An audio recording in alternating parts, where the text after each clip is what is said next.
This is the story of Jhin, the Virtuoso. Jhin is a meticulous criminal psychopath who believes murder is art. Once an Ionian prisoner, but freed by shadowy elements within Ionia's ruling council, the serial killer now works as their cabal's assassin. Using his gun as his paintbrush, Jhin creates works of artistic brutality, horrifying victims and onlookers. He gains a cruel pleasure from putting on this gruesome theatre, making him the ideal choice to send the most powerful of messages: terror. For years, Ionia's southern mountains were plagued by the infamous Golden Demon. Throughout the province of Jhin, a monster slaughtered scores of travelers and sometimes whole farmsteads, leaving behind twisted displays of corpses. Armed militias searched the forests, towns hired demon hunters, voodoo masters patrolled the roads, but nothing slowed the beast's grisly work. In desperation, the Council of Jhin sent an envoy to beg Great Master Kusho for help. Upon hearing of the region's plight, Kusho feigned an excuse for why he couldn't help, but a week later, the Master, his son Shen, and star apprentice Zed disguised themselves as merchants and moved to the province. In secret, they visited the countless families emotionally shattered by the killings, dissected the horrific crime scenes, and looked for possible connections or patterns to the murders.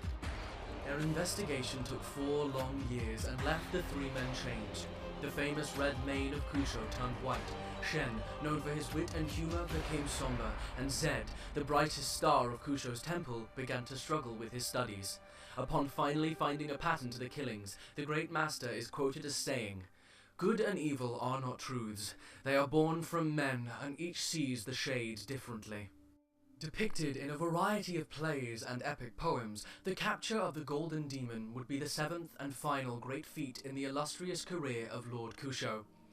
On the eve of the Blossom Festival in Jhin Pass, Kusho disguised himself as a renowned calligrapher to blend in with the other guest artists. Then he waited.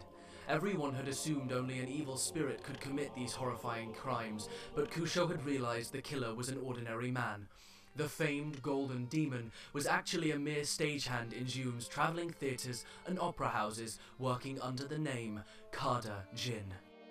Though imprisoned in Tula for many years, the polite and shy Kada Jhin revealed little of himself. Even his real name remained a mystery. But while a prisoner, the monks noted that he was a bright student who excelled in many subjects, including smithing, poetry, and dance. Regardless, the guards and monks could find nothing to cure him of his morbid fascinations. Outside the prison, Ionia fell into turmoil as the Noxian Empire's invasion led to political instability. War awoke the tranquil nation's appetite for bloodshed. The peace and balance Kusho had famously fought to protect was shattered from within as dark hearts rose to power and secret alliances competed for influence. Desperate to counter the power of the ninja and the Wuju swordsman, a cabal within the ruling council conspired to secretly free Jhin and turn him into a weapon of terror. Now with access to the Kashuri Armory's new weapons and nearly unlimited funds, the scale of Kada Jhin's performances has grown.